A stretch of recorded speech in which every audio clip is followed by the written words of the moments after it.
ये पिछले इश्क की बातें हैं, जब आँख में ख्वाब दिखते थे, जब दिल में दाग चमकते थे, जब पलकें शहर के रस्तों पर अश्कों का नूर लुटाती थी।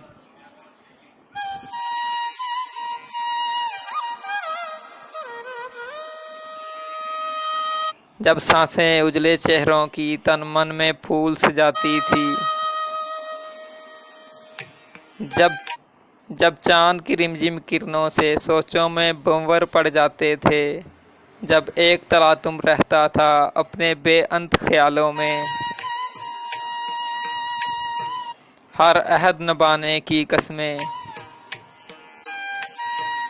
खत खून से लिखने की रस्में जब आम थी हम दिल वालों में। जब आ, जब आम थी हम दिल वालों में। ये पिछले इश्क की बातें हैं, जब आंखों में ख्वाब दिखते थे।